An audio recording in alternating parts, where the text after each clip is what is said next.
तो प्रभुपाद जी को जब उनके गुरुदेव से मिलवाया गया, उनके कॉलेज के मित्र ने, क्योंकि प्रभुपाद अपने कॉलेज में एक लीडर थे, ऐसा नहीं कि वो कृष्ण भावना में लीडर थे, वो अपने कॉलेज में भी लीडर थे। इंग्लिश सोसाइटी, संस्कृत सोसाइटी के प्रभुपाद लीडर थे अपने कॉलेज के, और जो प्रभुपाद करते थे सामान्य कॉलेज के सभी विद्यार्थी करते थे। तो जो नरेन प्रभुपाद का मित्र प्रभुपाद को लेकर भक्ति सिद्धांत सरस्वती महाराज से मिलवाने के लिए लेकर गया था, उसका विचार यही था कि अगर ये कन्विंस हो गया तो बाकी सब लड़के भी कन्विंस हो जाएंगे, वो सब अपने आप आ जाएंगे, इसको कन्विंस करना बहुत जरूरी है। तो वो इसीलिए प्रभुपाद को खींचते हुए लेकर गया। प्रभुपाद ने बोला मैं जाना नहीं चाहता था, लेकिन नरेन ड्रैग्ड मी, मेरे दोस्त ने मुझे खींच कर लेगा। ये डिफरेंट है साधु, मेरा परसेप्शन था साधु लोग धोखेबाज होते हैं, कुछ गड़बड़ करते हैं, लेकिन ये साधु डिफरेंट है, इससे मिलो, तुम एक बार मिलो। और जब प्रभुपाद मिले तो प्रभुपाद के मिलने के बाद नरेन को उन्होंने अपना जब अनुभव बताया तो क्या कहा, 2 घंटे तक वो मीटिंग चली, और 2 घंटे मिलने के बाद जब प्रभुपाद जी बाहर निकले तो उन्होंने, प्रभुपाद खुश भी थे और उदास भी थे।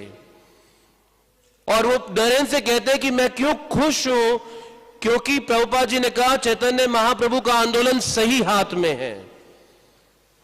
ये प्रभुपाद की खुशी थी भक्तिसिद्धांत सरस्वती महाराज से मिलने के बाद। और प्रभुपाद ने उदासी जाहिर की कि मैं इनसे शादी से पहले क्यों नहीं मिला, अगर मैं इनसे विवाह से पहले मिला होता तो आज मैं इनके साथ होता आज।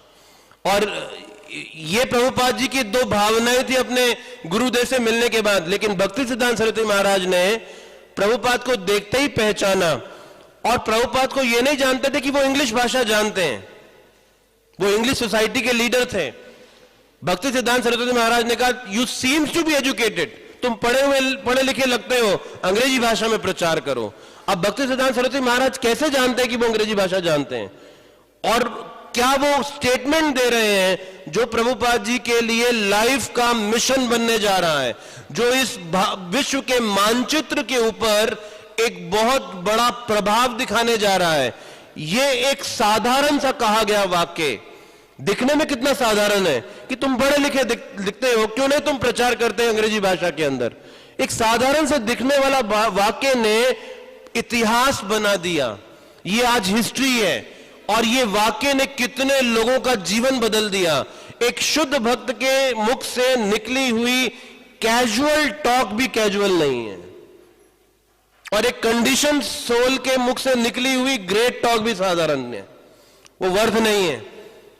कि कैसे उनके मुख से निकला एक साधारण सा वाक्य ये इतना बड़ा महावाक्य बन गया आज तक। और उसने इस्कॉन आंदोलन का बीज डाल दिया, उसने इसकी फाउंडेशन रख दी। और भक्ति सिद्धांत सरस्वती महाराज को जब बताया गया कि इलाहाबाद में जो गौड़ीय मठ स्थापित किया गया, वो प्रभुपाद जी ने उसकी सहायता करी, उसमें फंड रेजिंग, लैंड एलोकेशन, सबके लिए बहुत सहायता हुई। और भक्ति सिद्धांत सरस्वती महाराज को कहा गया कि इन्होंने इलाहाबाद में गौड़ीय मठ को स्थापित करने में मदद की है, आप इन्हें दीक्षा के लिए स्वीकार करें। तो भक्ति सिद्धांत सरस्वती महाराज ने वो फंड रेजिंग, लैंड, उसको नहीं कंसीडर किया, लेकिन क्या बोला, हाँ मैं जानता हूं ये सुनता बड़ी रुचि लेकर है, मैं जानता हूं ये सुनता बड़ी रुचि लेकर है। तो प्रभुपाद की क्या क्वालिटीज भक्ति सिद्धांत सरस्वती महाराज को अट्रैक्ट कर रही थी, यानी कि हमारा कौन सा गुण शुद्ध भक्तों को आकर्षित करेगा। कभी हम सोचते हैं कि बाह्य गुण, लेकिन शुद्ध भक्त क्या चीज से आकर्षित हो रहे हैं, ये यहां पर भक्ति सिद्धांत सरस्वती महाराज ने प्रभुपाद जी का कौन सा गुण देखा और किस गुण से वो आकर्षित हुए कि हां ये बहुत ध्यान से सुनता है, ये बहुत ध्यान से सुनता है। और इसीलिए प्रभुपाद जी ने इन सिद्धांतों के आधार पे कृष्ण भावना को स्थापित ही नहीं किया, अपने शिष्यों को इस प्रकार से प्रेरित किया कि उनकी ये लेगेसी, ये जो उनकी परंपरा है, ये अगले 10,000 वर्षों तक जारी रहे।